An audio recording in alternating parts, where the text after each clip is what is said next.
올해 중간 부분에 왔나요? 이제 벌써 아침은 조금 쌀쌀한 날씨가 시작되었는데, 오늘도 거룩한 주일에 왕이신 하나님 앞에 예배하는 우리 모든 성도님들 가운데 예배를 통해 주시는 하나님의 크신 은혜와 평강이 함께 하시기를 주님의 이름으로 축복합니다.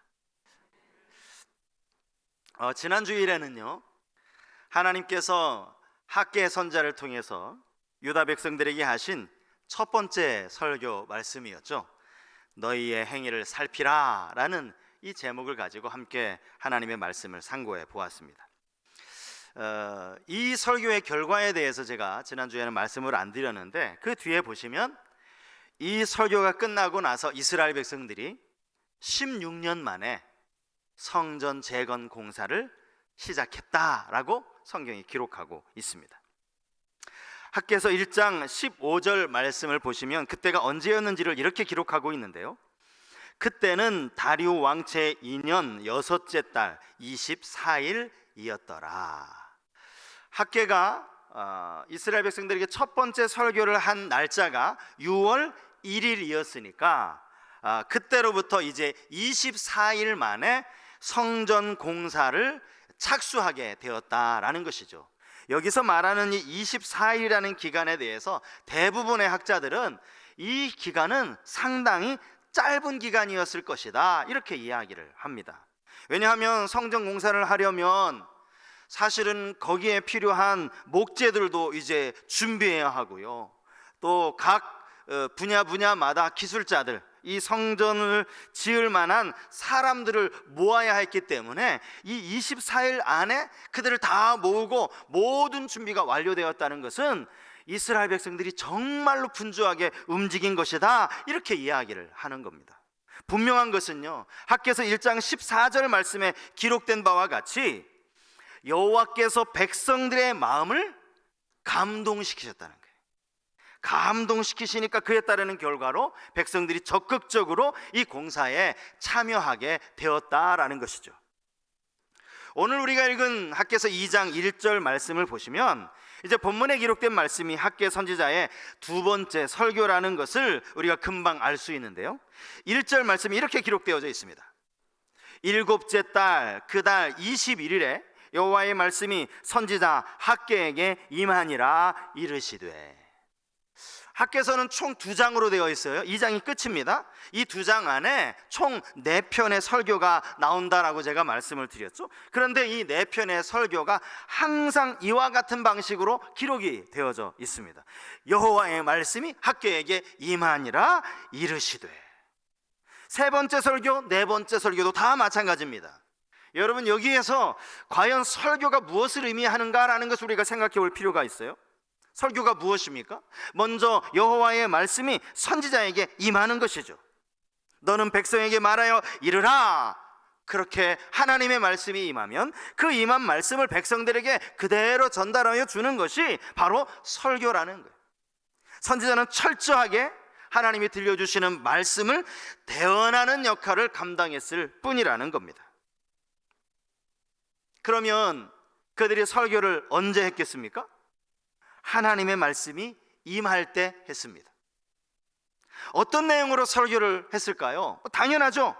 하나님께서 선지자에게 이르신 내용을 그대로 설교를 했던 겁니다. 한편으로 생각하면 당시 선지자들의 역할은 어떤 의미에서 참 단순했을 것이다, 이 부분에 있어서만큼은요. 하나님이 알려주신 그대로 전달하기만 하면 되니까 말입니다. 오늘날 사실 요즘에야 예배 시간이 딱 정해져 있잖아요. 아직 제게 하나님의 말씀이 임하지 않았으니까 좀 기다리십시오, 그렇게 할 수 없어요. 정해진 예배 시간이 있고 또 설교하는 시간도 정해져 있습니다. 또 우리에게는 그렇게 하나님으로부터 직통 계시를 받는다든지 이미 우리에게 완전한 계시되어진 말씀, 이 완전한 계시의 하나님의 말씀이 있기 때문에 우리가 그런 것을 기대하고 또 그런 일도 일어나질 않습니다. 이것이 구약시대와 오늘 이 시대가 갖는 분명한 차이라고 할 수 있겠죠. 그럼에도 불구하고 우리가 분명히 알아야 할 사실이 하나 있습니다. 그것은 설교는 하나님께서 당신의 백성들에게 들려주시는 하나님의 말씀이라는 사실입니다.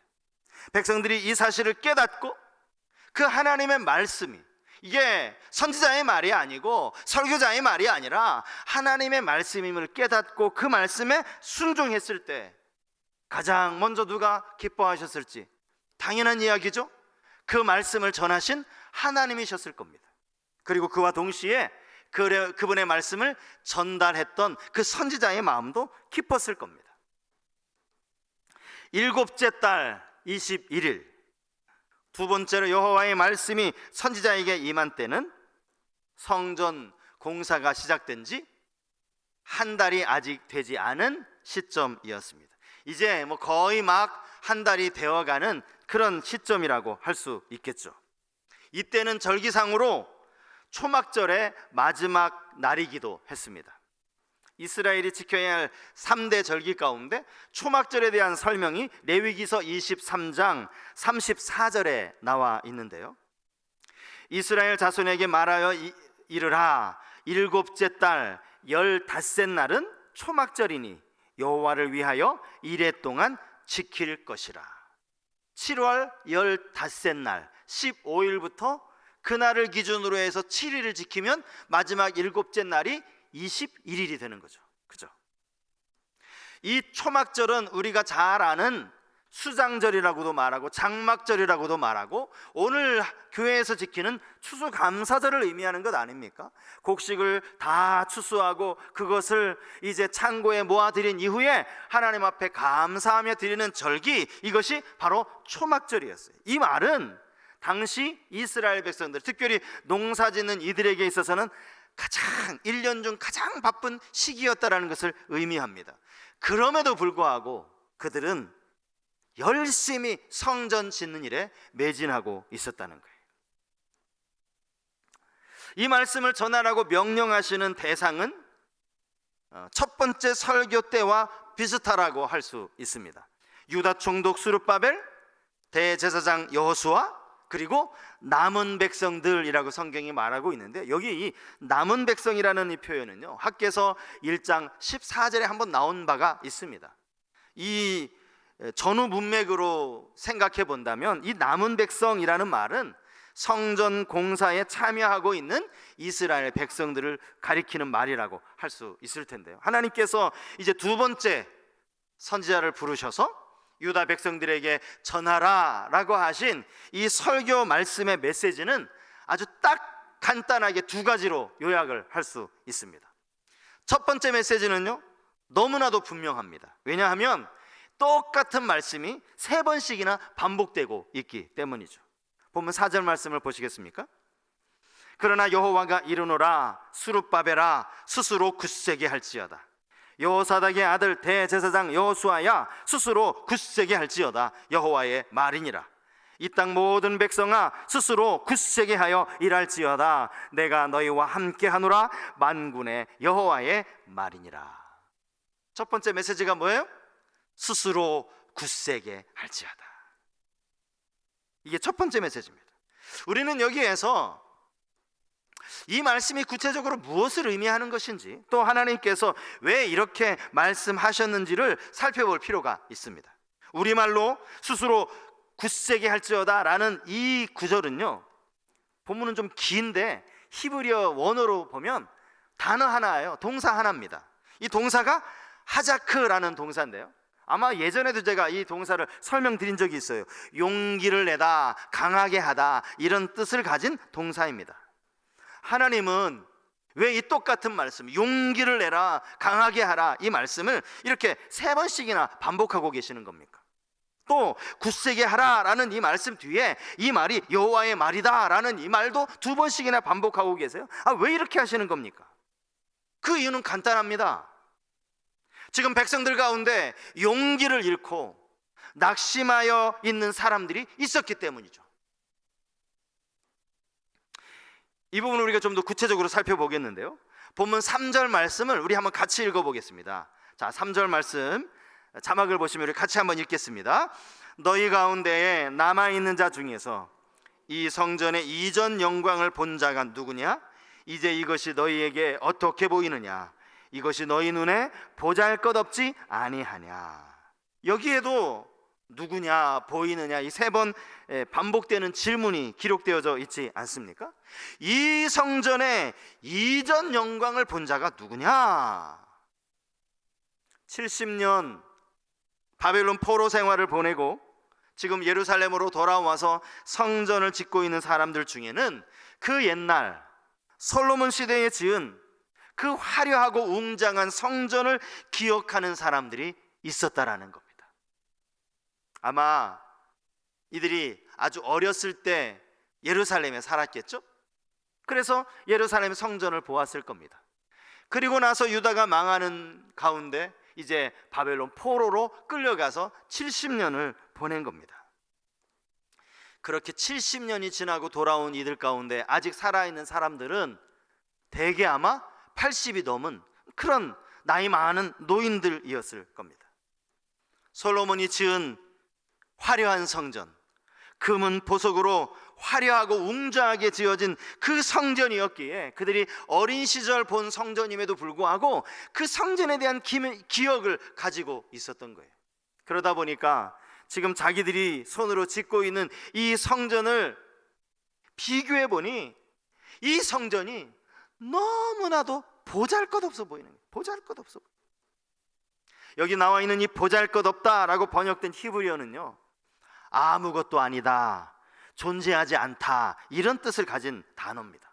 한마디로 이전 솔로몬의 성전을 기억하는 사람들 눈에 지금 자기들 손으로 짓고 있는 이 성전은 아무것도 아닌 것처럼, 존재하지 않는 것처럼 그렇게 여겨졌다라는 거예요. 그래서 너무너무나 실망했다라는 거죠.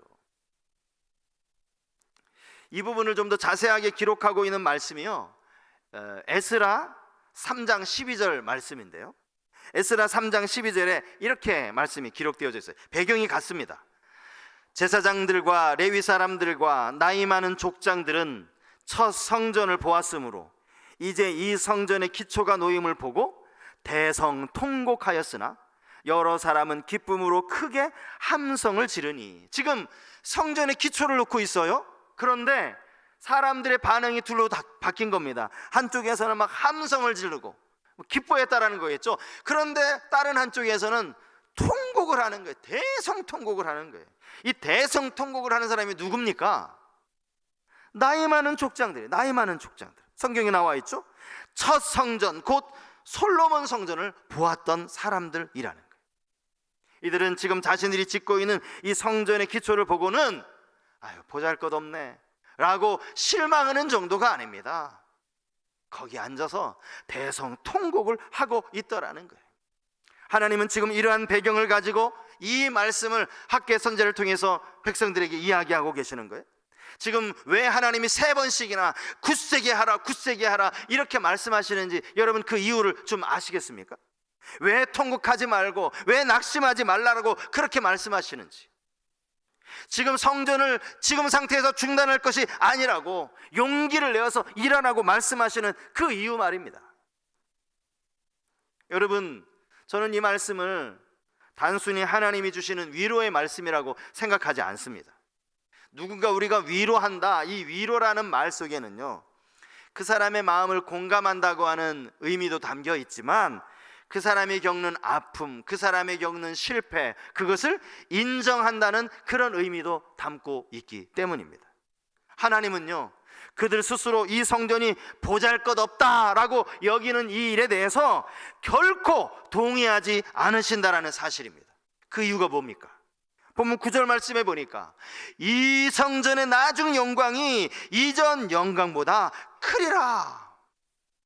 하나님이 이렇게 말씀하시는 거예요. 과거 솔로몬 시대에 지어진 크고 화려한 그 성전보다 지금 수르발벨의 이 지도 아래 짓고 있는 이 지금의 성전이 훨씬 더 영화롭고 훨씬 더 아름다울 것이라 하나님 그렇게 말씀하고 계시는 거예요. 우리는 여기서 하나님의 생각이 우리의 생각과 다르다는 사실을 다시 한번 깨닫게 됩니다. 아, 확실히 다르구나. 예. 하나님의 눈에는요, 성전의 재료가 그리 중요하지 않습니다. 하나님의 눈에는 이 성전의 크기가 중요한 것이 아니라는 겁니다. 앞에서 말씀드린 것처럼 하나님은 당신의 백성들과 함께 하기를 원하시는 거예요. 그들의 예배를 통해서 그들과 관계 맺기를 원하시는 거예요. 그들의 예배를 받으시고 그들의 삶 가운데 역사하기를 원하시는 겁니다. 하나님은 화려한 건물을 원하시는 게 아닙니다. 성전은 단순히 하나님을 예배하기 위한 공간이면 되는 거예요. 목적이 여기에 있기 때문이죠. 그런 면에서 교회 막 멋있고 화려하게 짓는 거, 자꾸 사람 좋으라고 짓는 거예요. 사람 좋으라고. 하나님 그거와 상관없어요. 그리고 이 건물도요, 우리가 성전이라고 말하고 교회라고 말하지만 뭐 그 말도 틀린 말은 아니겠지만 엄밀하게 말하면 이곳은요 예배당입니다. 예배당. 하나님을 예배하는 곳. 예배할 수 있는 공간만 있으면 되는 것 아닙니까? 산에 올라가서 나무를 해다가 성전 지어라, 이 말씀 누가 하신 말씀이에요? 하나님이 하신 말씀이에요. 백향목 필요 없다라는 거예요. 공간만 있으면 된다라는 거예요. 하나님이 말씀드리는 성전은, 말씀하시는 그 성전은 그들과 만나는 장소였어요. 사람들의 눈에 자기들이 짓고 있는 성전이 보잘것없어 보일 수는 있습니다. 그러나 하나님 보시기에는 그렇지 않았다는 거예요. 장차 하나님은 그 성전에 영광으로 충만하게 임하실 것이라고 그렇게 말씀하고 있기 때문입니다. 예배가 중요하다는 거예요. 예배가. 여러분 지금까지 살아오면서 우리 권사님들은 저보다 훨씬 더 오랜 기간 신앙생활 하면서 예배를 참 많이 드리셨을 텐데, 저도 이제 예수를 믿고 나서 예배를 얼마나 많이 드렸겠어요. 그 많은 예배 중에서 지금도 제 기억 속에 남아있고, 이 예배는 정말 하나님이 나의 기쁨이 아니라 하나님이 정말 영광을 받으셨을 것이다 라고 생각되어지는 예배가 있어요. 그 예배는 제가 군에 있을 때 드렸던 예배입니다. 대학교 2학년 마치고 이제 군대를 가려고 휴학을 했어요. 그리고 나서 이제 군 입대를 생각하면서 준비하면서 제가 드렸던 기도는 딱 하나였습니다. 하나님, 제가 군대 가서도 주일날은 꼭 예배 드릴 수 있는 곳으로 그렇게 하나님 인도해 주십시오. 제가 그거 기도했어요. 다른 기도는 하지도 않았습니다. 그런데 이제 신병훈련을 마치고 자대 배치를 받아서 이제 부대로 이동을 하는데요, 제가 타고 있는 차가요 산속으로 한참을 들어가는 거예요. 계속 들어가는 거예요. 날이 밝을 때 출발했는데 날이 어두워졌어요. 그래서 도착하고 딱 내려서 보니까 제 눈앞에 철책선이 보이는 거예요. 최전방 그 철책선의 그곳에서 제가 이제 자대 배치를 받은 겁니다. 20명 내외의 소대원들이, 중대도 아니고요, 딱 그 사람들만 모여서 생활을 하는 거예요. 저녁에는 초소에 들어가서 경계 근무를 쓰고, 아침에 날이 밝으면 이제 다 철수해서 오전은 내내 잠을 자는 그런 생활이 이어지는 곳이었습니다. 교회가 어디 있습니까? 교회도 없을 뿐 아니라 거기 모든 군인들의 삶이 주일이나 평일이나 똑같은 삶이 반복되는 그런 부대였습니다. 제가 한 2주일은 제가 예배를 못 드렸어요. 예배를 드릴 수가 없죠. 교회도 없고 이제 2등병인데 여전히 토요일날 저녁이면 이제 근무를 서서 경계 근무를 서고, 주일 아침이 되면 철수해서 주일 오전에는 또 잠을 자느라고 그렇게 시간을 보냈습니다. 하나님 앞에 제가 드린 기도도 있고 좀 실망이 되더라고요. 이렇게 내가 예배를 못 드리면 어떡하나, 마음이 상당히 많이 아팠습니다. 2주 정도가 지났는데요, 난데없이 병장 한 사람이 우리 소대로 복귀를 한 겁니다. 신병도 아니고 병장이에요. 알고 보니까 이분이 원래 이제 저희 소대원이었는데 군종병으로 대대교회에 파송을 나갔던 분이에요. 군종병으로 이제 교회를 섬기면서 특별히 잘못한 일도 없어요. 또 이제 군 생활도 얼마 남지 않아서 그분도 생각하기에 내가 그냥 이렇게 군인교회에서 이제 군종병으로 제대를 하겠구나라고 생각을 하는데 난데없이 잘린 거예요. 그리고 나서는 자기 소대원, 제가 근무하는 그 소대로 돌아오게 된 겁니다. 군종병이라고 말씀드렸죠? 이분 계급이 제가 뭐라고 말씀드렸죠? 병장. 이분 위에 고참이 별로 없었어요. 그때 저의 계급은 2등병. 그 주일부터 예배가 드려졌습니다. 다른 소대원들과 똑같이 토요일 저녁이면 총을 들고 주일 아침 날이 밝기까지 경계 근무를 서요. 그리고 모든 소대원들은 이제 다 잠자리에 들어간 그 시간에 소대 식당 한쪽 구석에서, 어느 때는 저하고 그 병장님 둘이서, 또 어느 때는 한 사람이 더 모여서 셋이서 그렇게 예배를 드렸어요. 저는 그때 드리는 그 예배를 잊을 수가 없습니다. 예배를 사모하는 간절한 마음만 있으면 하나님은 반드시 그 예배를 받으신다는 사실을 여러분 기억하시기 바랍니다. 공간이 중요한 게 아니에요. 멋있는 건물이 중요한 게 아니라는 거죠. 그렇게 하나님이 임재하시면 바로 그곳이 성전이 되는 것입니다. 오늘 본문에서 하나님께서 말씀하시는 것도 마찬가지 아닙니까? 겉으로는 초라해 보일지 몰라도 하나님을 향한 마음만 있다면 크신 영광으로 임하시겠다라고 그렇게 말씀하시는 거예요. 그러므로 스스로 굳세게 할지어다, 용기를 내어서 일하라, 실망하지 말고 몸된 교회를, 성전을 지어라, 이렇게 이야기를 하고 있는 거예요. 이게 첫 번째 메시지입니다. 두 번째 메시지는요, 두려워하지 말라라는 것입니다. 두려워하지 말라. 본문 5절에 나와 있죠. 너희가 애굽에서 나올 때에 내가 너희와 언약한 말과 나의 영이 계속하여 너희 가운데 머물러 있나니 너희는 두려워하지 말지어다. 두려워하지 말라라고 말씀하시는 그 이유에 대해서 하나님은 출애굽 때에 당신의 백성들과 맺으신 언약에 대해 말씀하세요. 여러분, 그 언약이 무엇입니까? 내가 너희와 함께 하겠다는 언약입니다. 자, 출애굽기 29장 45절과 46절 말씀을 보시겠습니다.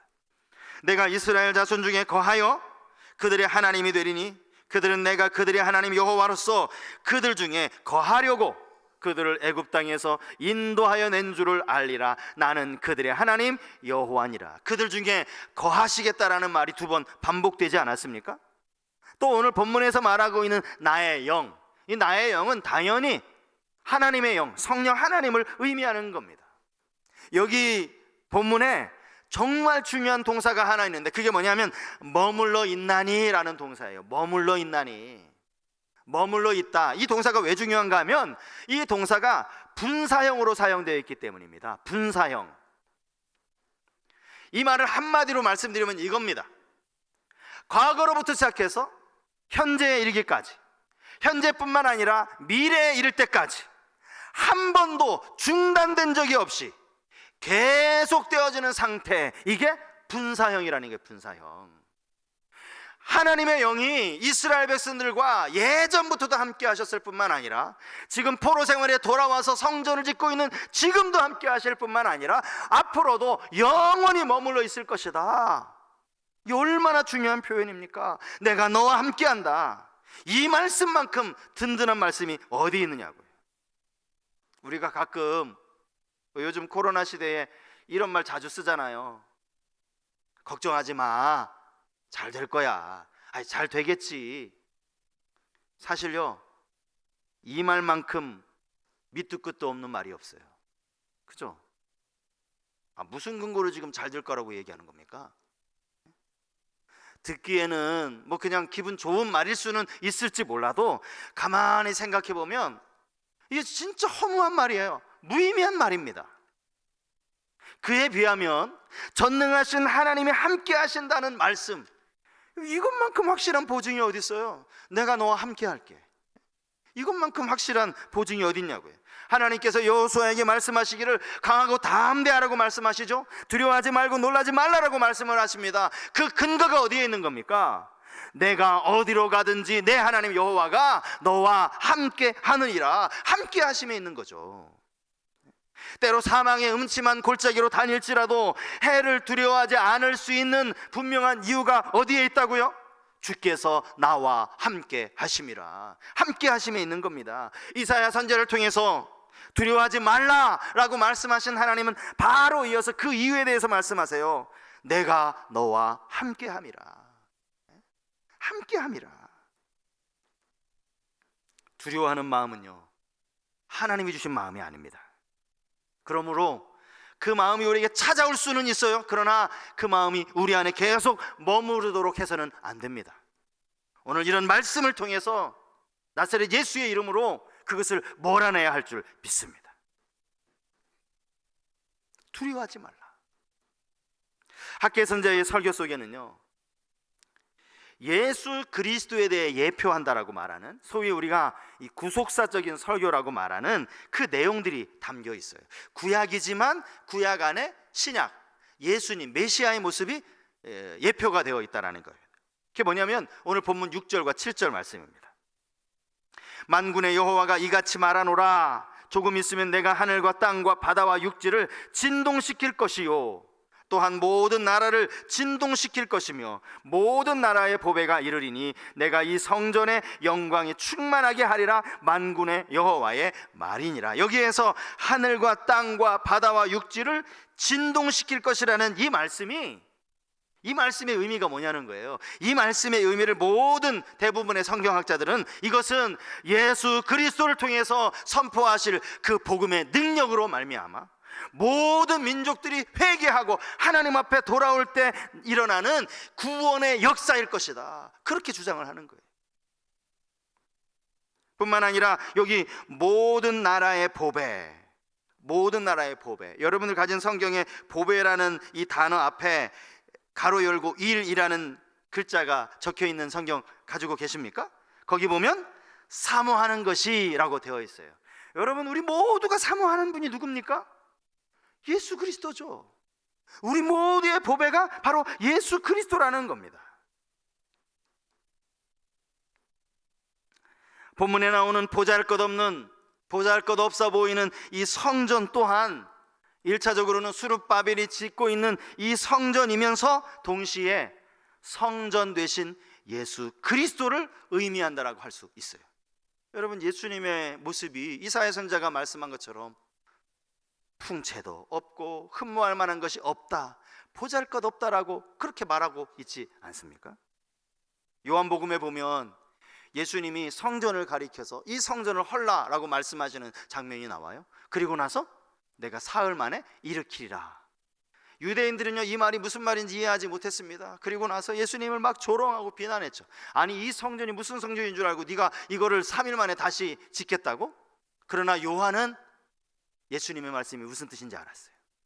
성경이 기록해 놓았죠. 요한복음 2장 21절 말씀이요. 그러나 예수는 성전된 자기 육체를 가리켜 말씀하신 것이라. 교회는 예수 그리스도의 몸입니다. 그리스도는 교회의 머리가 되십니다. 사랑하는 성도 여러분, 우리가 지금 위드 코로나를 준비하고 있지 않습니까? 위드 코로나를 준비하면서 많은 분들이 고민하세요. 저도 똑같은 고민을 하고 있습니다. 과연 이제 코로나가 해제되면 교회는 어떻게 될 것인가? 얼마나 많은 분들이 과연 다시 현장의 예배의 자리로 나오게 될 것인가? 아마 목회자들만의 고민이 아니라 교회를 사랑하는 많은 분들의 고민일 겁니다. 그런데 제가 오늘 이 본문을 묵상을 하면서 그보다 더 심각한 고민이 있다는 것을 깨달았어요. 그게 뭔지 아십니까? 솔로몬의 영광을 보았던 사람들처럼 말이죠.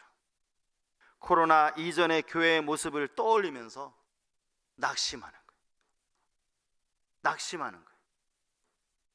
아, 교회 보잘것없네. 코로나 끝나고 나니까 이거밖에 안 모여? 아, 교회 보잘것없네. 그렇게 말하는 거예요. 오늘 하나님께서 우리에게 이렇게 말씀하십니다. 스스로 굳세게 하라고 말입니다. 용기를 잃지 말고 이전의 영광에 빠져서 실망하지 말라고 그렇게 말씀하시는 거예요. 그러면서 내가 너희와 함께 할 것이라고 말씀하고 계십니다. 어쩌면 코로나를 통해서 교회는 분명히 새로운 전환기를 맞이한 줄로 모르겠어요. 여러분, 우리 가운데 연세 많이 드신 우리 이 권사님들, 또 집사님들, 70년대 80년대 여러분 90년대 교회가 어떠했는지, 교회가 얼마나 뜨거웠는지 아마 다 경험이 있으실 거예요. 그런데 여러분 그 경험을 지금 이 시간 말해 보는 것이 그게 무슨 의미가 있어요? 아무 의미 없습니다. 우리가 1907년 평양 대부흥 운동을 늘 기념하고 이 부흥이 다시 한번 우리 가운데 임하기를 위해서 부흥을 이루어 달라고 찬양도 만들고 그렇게 소원을 가지고 기도도 합니다. 필요합니다. 당연히 필요하죠. 하지만 그때를 생각하며 통곡할 필요는 없다는 거예요. 그죠? 낙심할 필요도 없습니다. 중요한 것은 어떤 상황에서도 우리의 마음이 약해지지 않는 거예요. 비록 초라해 보일지라도 이 성전을 건강하게 용기를 가지고 세워가는 것입니다. 우리 한 사람 한 사람이 세워가는 겁니다. 우리 유아 유치부로부터 시작하여서 작년 논에 이르기까지 세워가는 거예요. 두려워하지 말고 우리와 함께 하시는 성령 하나님을 의지하는 겁니다. 오늘도 하나님은 우리에게 말씀하십니다. 내가 이곳에 평강을 주리라. 내가 이곳에 평강을 주리라. 평강을 사모하는 사람들, 평강을 갈구하는 사람들 교회로 오지 않겠습니까? 예배 자리로 오지 않겠습니까? 우리는 그것을 기대하며 하나님 앞에 최선을 다해 성전을 세워 가야 한다는 거예요. 오늘 이 말씀 저와 우리 모든 성도님들이 함께 교회를 건강하게 세워갈 수 있기를 축복합니다. 눈에 보이는 건물은 이미 다 지어졌잖아요. 이 건물이 아닙니다.